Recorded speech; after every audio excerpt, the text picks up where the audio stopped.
Hello and welcome everyone. तो आज हम वैदिक एज के जो हमारे कुछ क्वेश्चंस रह गए थे उसको करने वाले हैं आज की इस वीडियो में, जिसमें हम वैदिक एज के जो भी हमारे अलग अलग एग्जाम्स में क्वेश्चन पूछे गए like Chhattisgarh PCS, UPSC, BPSC, MPPCS and extra. तो सभी एग्जाम के जितने भी क्वेश्चन हैं हम आज उनको करेंगे एंड देखते हैं कि आगे क्या क्या क्वेश्चन पूछे गए हैं, कितने क्वेश्चंस रिपीट हुए हैं, इस तरह की चीज़ें देखते हुए आज चलिए शुरू करते हैं इस वीडियो को। तो कल हमने 40 क्वेश्चन कर लिए थे, आज 41st क्वेश्चन से शुरू करते हैं। तो the first question that comes is कि भारतीय संस्कृति के अंतर्गत रित शब्द का क्या अर्थ था। ठीक है, तो रित शब्द जो था ये प्राकृतिक नियम, कृत्रिम नियम, artificial law, human law, social law क्या था। तो दैट वाज प्राकृतिक के नियम। ठीक है, तो प्रकृति को रित कहा जाता है। ठीक है, एंड इट वाज धर्म के बाद ना इसको सबसे ज़्यादा ऋग्वेद में प्रयोग किया गया था। सबसे ज़्यादा तो धर्म का प्रयोग मिलता है, उसके बाद दूसरा जो प्रयोग सबसे ज़्यादा मिलता है शब्द का डेट इज रित। ठीक है, नेक्स्ट क्वेश्चन की अगर देखें अपन नेक्स्ट क्वेश्चन की तरफ, तो वैदिक देवताओं में किसे उनका पुरोहित माना जाता है। तो द आंसर इज बृहस्पति को उनका पुरोहित देवता माना जाता है। और ये दोनों तो यार आश्रम है। ठीक है, ये रिलेटेड भी नहीं है इस क्वेश्चन से कहीं से भी। ठीक है, तो अगर अपन नेक्स्ट क्वेश्चन की तरफ देखें तो नेक्स्ट इज कि निम्नलिखित में से कौन सी वह ब्रह्मवादिनी थी जिसने कुछ वेद मंत्रों की रचना की थी। तो यार ये क्वेश्चन ना बहुत इंपॉर्टेंट है और बहुत बार पूछा गया था। तो इसमें वैदिक काल में अपन देखें तो इसका आंसर लोप मुद्रा आ जाएगा। और लोप मुद्रा जो थी ये ऋषि अगस्त्य जो थे ना उनकी पत्नी थी, अगस्त्य ऋषि की पत्नी थी ये। और इनके अलावा बहुत सारी जो ऐसी महिलाएं थी जिन्होंने वेद मंत्रों की रचना की थी उस टाइम पे, जैसे अपाला, ठीक है, घोषा, नेक्स्ट इज विश्ववरा जो थी। एंड यहाँ पे ये इस जैसे और भी मतलब लोग थे जिन्होंने मतलब महिलाएं थी जिन्होंने वेद में मंत्रों की रचना की थी। ठीक है, नेक्स्ट इज कि ऋग्वेद काल में निष्क शब्द प्रयोग एक आभूषण के लिए इसका प्रयोग किया है, किंतु प्रवर्ती काल में इसका उपयोग किस अर्थ में हुआ था। तो प्रवर्ती काल में इसका उपयोग सिक्के के तौर पे हुआ था। निष्क क्या होता था यार, एक गले का हार होता था। ठीक है, सोने का होता था और गले में पहना जाता था। तो इनिशियली इससे क्या किया जाता था, जैसे वस्तु विनिमय प्रणाली थी। ठीक है, तो बार्टर सिस्टम था। बार्टर सिस्टम में ना फिर थोड़ी सी लचीलापन लाने के लिए क्या किया गया, इस आभूषण के आधार पे किसी भी वस्तु का दाम तय किया जाता था और आभूषण से ही क्रय विक्रय किया जाने लगा था। लेटर वैदिक एज में इसी का प्रयोग सिक्के के रूप में किया जाने लगा। ठीक है, नेक्स्ट क्वेश्चन इज कि देखो ऋग्वैदिक काल में निष्क किस अंग का आभूषण था। तो जैसे मैंने अभी बताया गले का आभूषण था, एक गले का हार माना जाता था। नेक्स्ट क्वेश्चन है प्राचीन भारत में निष्क जाने जाते थे। तो प्राचीन भारत में निष्क किसके थे, सोने के ऑर्नामेंट्स थे। ठीक है, ये रहा option A. Next is Boghaz कोई महत्वपूर्ण है क्योंकि यहाँ यह मध्य एशिया एवं तिब्बत के मध्य एक महत्वपूर्ण नहीं, ये व्यापारिक केंद्र नहीं था। यहाँ से प्राप्त अभिलेखों में वैदिक देवताओं के नामोल्लेख प्राप्त होता है। ठीक है, तो यहाँ से मिले अभिलेख जो थे उसमें वैदिक देवताओं का हमें पता चलता है। फिर नेक्स्ट क्वेश्चन अगर अपन देखते हैं तो निम्नलिखित अभिलेखों में कौन सा ईरान से भारत के आर्यों के आने की सूचना देता है। तो डेट वाज आल्सो भोगज कोई अभिलेख जो था, इससे हमें पता चलता है कि जो आर्य थे वो ईरान की तरफ से भारत आए थे। नेक्स्ट इज की 14वीं शताब्दी ईसा पूर्व के एक अभिलेख जिसमें वैदिक देवताओं का वर्णन है। तो ये अगेन भोगज कोई अभिलेख ही था और इसमें इंद्र, वरुण, ठीक है, एक देव थे नासत्य, नासत्य करके इनका नाम था। इनका भी उल्लेख हमें इसी अभिलेख से देखने को मिलता है। ठीक है, सो नेक्स्ट क्वेश्चन इज निम्नलिखित में से किसने आर्यों के आदि देश के बारे में लिखा था। तो इनमें से जो देखो बाल गंगाधर तिलक थे, इन्होंने आर्यों के बारे में लिखा था कि इनके आगमन के विषय में लिखा था। और इन्होंने इनका क्या स्थान माना था, तो नॉर्थ पोल से माना था, उत्तरी ध्रुव से इनको आया हुआ बताया गया था। नेक्स्ट इज जिस ग्रंथ में पुरुष मेध का उल्लेख हुआ। तो पुरुष मेध का यार उल्लेख जो है ना दो ग्रंथों में हुआ है यहाँ पे, जैसे कृष्णा यजुर्वेद और ये शुक्ल यजुर्वेद। इन दोनों यजुर्वेदों में इसका देखने को मिला है। तो ये दोनों ऑप्शन काइंड ऑफ सही है। ठीक है, तो इसका जो करेक्ट आंसर है वो कुछ भी हो सकता है यार दोनों में से। ठीक है, next question is Shatapatha Brahmana में उल्लेखित राजा विदेह माधव से संबंधित ऋषि थे। तो ये क्वेश्चन थोड़ा ज़्यादा टेक्निकल था और मतलब इसका आंसर जो है ऋषि गौतम राघुण है। नेक्स्ट क्वेश्चन इज कि उत्तर वैदिक काल में निम्नलिखित में से किनको आर्य संस्कृति का धुर समझा जाता था। तो आर्य संस्कृति का धुर कुरु और पांचाल जो राज्य थे, महाजनपद थे, ये कह सकते हैं, इनको समझा जाता था। अगर अपन इंडिया का मैप देखेंगे तो यहाँ पे आर्यों का इस तरफ से आगमन बताया गया है। तो कुरु और पांचाल का जो एरिया है ना, वो ये एरिया माना जाता है। तो इस एरिया में आर्यों का निवास स्थान माना गया था। ऑल्सो यहाँ पे एक जो इनको मतलब उच्च वर्ण का बताया गया था, इस तरह की चीज़ें। तो आगे पीछे जैसे बिहार वगैरह के एरिया में जो लोग रहते थे उनको किक्कट माना जाता था, ठीक है। और ये टॉप 5 का इन्होंने अपना एक ग्रुप बना रखा था आर्यों ने, ठीक है। तो उसमें ये लोग इनको सम्मिलित नहीं करते थे, ये अपना एक मतलब सुपीरियर रेस वाला एक थ्योरी थी इनकी, उसको फॉलो करते थे। नेक्स्ट इज कि गोत्र शब्द का सर्वप्रथम उल्लेख कहाँ हुआ था। ये क्वेश्चन वैसे तो ये था कि कहाँ हुआ था, तो डेट इज ऋग्वेद में हुआ था, यहाँ पे भी आंसर है। और गोत्र शब्द का मूल अर्थ क्या था, तो मूल अर्थ ऋग्वेदा में ये था कि एक ही स्थान पर जो लोग अपनी गाय बांधते थे ना, वो एक गोत्र के माने जाते थे, ठीक है। एक स्थान पर गाय बांधने वाले लोग।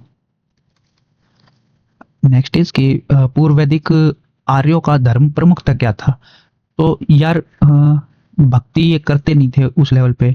मूर्ति पूजा, तो मूर्तियों के हमें उतने साक्ष्य देखने को नहीं मिले। प्रकृति पूजा और यज्ञ, हाँ तो ये आंसर सही है। प्रकृति पूजा और यज्ञ करते थे, और यज्ञ में ये क्या करते थे, तो यज्ञ में इनके वहाँ बलि के प्रमाण हमें देखने को मिलते हैं, ठीक है। बलि दिया करते थे यज्ञ में। नेक्स्ट इसकी ऋग्वेद काल में जनता निम्न में से मुख्यतः किस में विश्वास करती थी। तो बलि एवं कर्मकांड में ज्यादातर विश्वास करती थी। बहुदेववादी थे वो, मोनोथिज्म नहीं था वहाँ पे, बहुदेववादी थे वो, मतलब बहुत सारे देवी देवता थे वहाँ पे। बहुदेव परंपरा थी ऋग्वेद के टाइम पे। प्रसिद्ध 10 राजाओं का युद्ध किस नदी के तट पर लड़ा गया। तो वो नदी था पुरुषनी नदी थी, और इसका आधुनिक नाम है रावी नदी, ठीक है। रावी नदी के किनारे ये लड़ा गया था, और इसमें जो सुदास राजा थे वो विजय हुए थे, ठीक है। इनकी विजय हुई थी इस युद्ध में। एंड ये राजा मतलब आगे परंपरा में देखोगे तो दशरथ जो है, ठीक है, राजा दशरथ, ठीक है, राजा रामचंद्र जी जो हैं, तो वो इन्हीं के वंश के माने जाते हैं, ठीक है। नेक्स्ट इसकी उल्लिखित ठीक है, 10 राजाओं का युद्ध, तो अगेन पुरुषनी नदी, ऑप्शन ए। नेक्स्ट इज निम्नलिखित में से किस नदी को ऋग्वेद में मतेतमा, देवीतमा तथा नदीतमा से संबोधित किया गया। तो डेट इज सरस्वती नदी। राइट नाउ ये नदी मतलब विलुप्त हो चुकी है, ऐसा माना जाता है कि ऋग्वेद के टाइम पे 7 नदियां यहाँ पे मानी जाती, सप्त सैंधव प्रदेश कहा जाता था इसमें, इस एरिया को। और सप्त सैंधव में 5 जो नदी थी वो ये थी, एक सरस्वती थी और एक यमुना थी, ठीक है।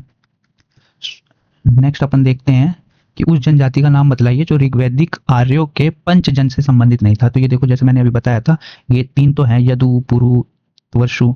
तो कीकट जो थे ना, Kikata were not related to Aryan, है ना। मैं 2 और बता देता हूँ मैं आपको। एक तो द्रुहुरु थे, द्रुहु, और एक इसमें अनु। ये 5 मतलब 3, ये यदु, पुरु, त्वशु, द्रुहु और अनु, ये 5 जो पंचजन थे, ये अपने आप को श्रेष्ठ कुल का मानते थे। बाकी ये कीकट कहाँ के लोग थे, तो बिहार वगैरह के लोग जो है ना, अगर बीपीएससी दोगे तो उसमें ये क्वेश्चन पूछा हुआ है पहले कि बिहार के लोगों को ऋग्वैदिक काल में किस से संबोधित किया गया, तो कीकट से संबोधित किया गया। इसका मतलब था मतलब नीच कुल के लोग, इस तरह की चीजें, है ना। नेक्स्ट इज की प्राचीन काल में आर्यों के जीविकोपार्जन का मुख्य साधन था। तो मुख्य रूप से ये क्या करते थे आर्य जो थे, तो ये कृषि करने लगे थे। हमें देखने को मिलता है कि आफ्टर हड़प्पन वो यहाँ पे कृषि के बहुत ज्यादा प्रमाण हमें देखने को मिलते हैं, ठीक है। मुख्यतः पशुपालक थे और कृषक संस्कृति रही थी इनकी। नेक्स्ट इज ऋग्वेद में उल्लिखित यव किस कृषि उत्पाद हेतु प्रयुक्त किया गया था। तो डेट वाज जौ, ठीक है, बार्ले के लिए प्रयोग किया गया था। यहाँ पे मैच द फॉलोइंग आया हुआ है। सो इसमें अगर देखें तो ये जो अनाज होते हैं ना, उनके नाम ऊपर दिए हुए हैं, और राइट नाउ अभी क्या नाम है उनके वो बताया हुआ है। तो यव का हमने देख लिया कि बार्ले था, यानी जौ था, ठीक है। मुग्धा, ये राइस को कहते थे, नहीं सॉरी, मुग्धा जो था मुग्धा मूंग को कहा जाता था, हाँ। और ये व्रीहि कहा जाता था राइस को, और इक्षु शुगर केन को, ठीक है, यानी गन्ने को।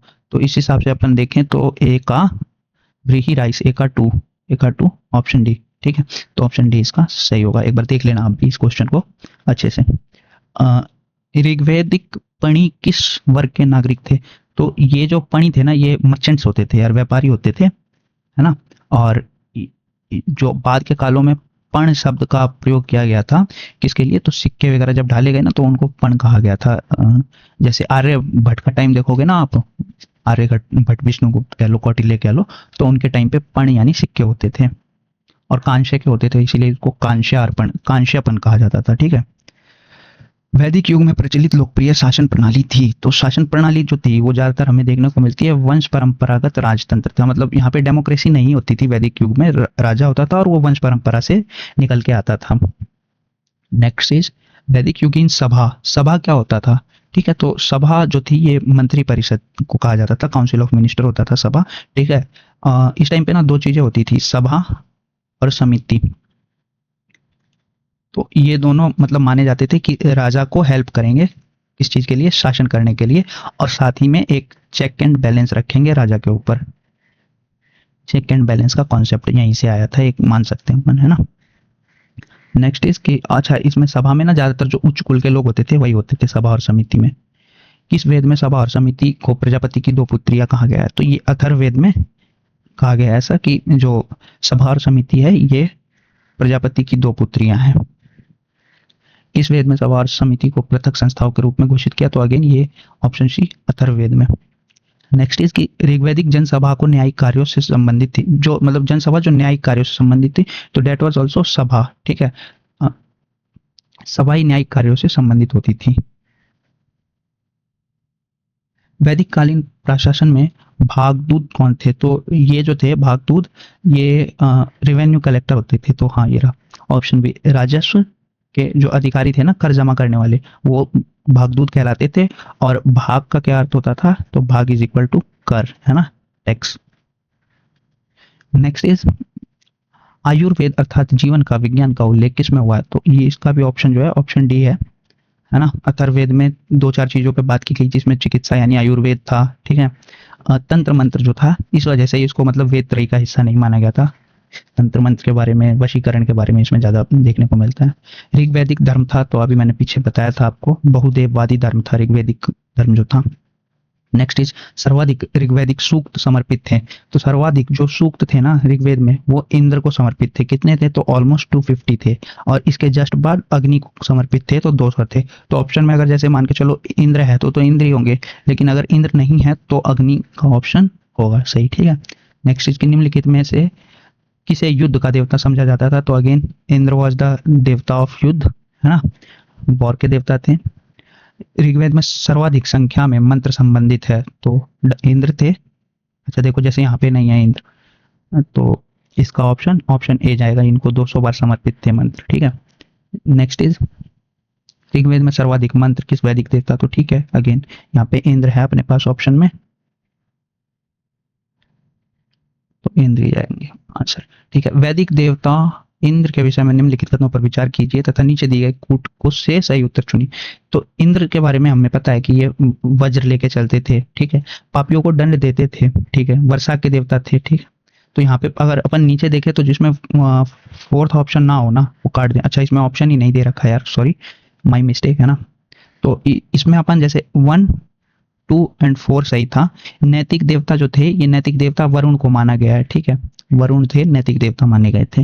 नेक्स्ट इज निम्नलिखित में से पूर्व वैदिक आर्यों का सर्वाधिक लोकप्रिय देवता कौन था? तो लोकप्रिय देवता भी इंद्र ही माने गए हैं, इसका सही जाएगा आंसर। नेक्स्ट इज कि वैदिक देव मंडल में निम्न में से कौन देवता युद्ध के देवता माने गए? तो यार अगेन इंद्र के। तो देख रहे हो भाई, ये क्वेश्चन किस लेवल पे रिपीट हो रहे हैं। 2016 में आया है, इसके बाद 2017 में पूछा गया, यही सेम क्वेश्चन 2010 में आया है, 2011 में आया। तो इस लेवल पे क्वेश्चन रिपीट होते हैं और ये आगे भी रिपीट होते रहते हैं, ठीक है। तो the last question for today is कि 800 से 600 ईसा पूर्व का काल किस युग से जोड़ा जाता है? तो इस युग को ना अपन ब्राह्मण युग कहते हैं, क्योंकि इस टाइम पे जो हमारे वेद थे, संहिता थे, इनके ऊपर ब्राह्मण ग्रंथों को लिखा जाना प्रारंभ किया जा चुका था। तो और इसी काल में ज़्यादातर हमारे जो ब्राह्मण ग्रंथ थे इसी काल में लिखे गए, इसीलिए हम इसको ब्राह्मण युग कहा जाता है। ठीक है, अगर भाई वीडियो अच्छी लगी हो तो यार बिल्कुल लाइक करना, सब्सक्राइब करना चैनल को, है ना। आगे दोस्तों को शेयर करना। ये जो पूरी वीडियो है, ये पूरी सीरीज है, it is totally for the revision purpose. ठीक है, आपका अगर एग्जाम है तो रिवाइज करने के लिए इट इज़ वेरी गुड। आप इसको 1.5x पे चलाओ, वीडियो को आराम से देखो, कोई दिक्कत नहीं है। जहाँ समझना है यार यू कैन गो अगेन। ठीक है, आपको समझ में रहेगा कि किस एग्जाम में किस लेवल पे क्वेश्चन पूछे जा रहे हैं। यहाँ पे हर एक क्वेश्चन के आगे एग्जाम का नाम लिखा हुआ है और ज़्यादातर में ईयर लिखा हुआ है। कुछ एक में जैसे ईयर कई बार आ जाते हैं, एक ही क्वेश्चन कई एग्जाम में, मतलब एक ही एग्जाम में एक ही क्वेश्चन कई ईयर आ जाते हैं, तो उसके ईयर का मेंशन हम नहीं कर रहे हैं यहाँ पे। अदरवाइज इट इज़ लाइक कि ज़्यादातर ईयर का भी आपको मेंशन मिलेगा। तो इस लेवल पे आप तैयारी को पुश कर सकते हो क्वेश्चन के आधार पे। ज़्यादा फालतू पढ़ने की भी ज़रूरत नहीं होती है क्वेश्चन के हिसाब से, है ना। तो इसी के साथ ऑल द बेस्ट, मिलते हैं नेक्स्ट वीडियो में। तब तक के लिए जय हिंद एंड नमस्कार।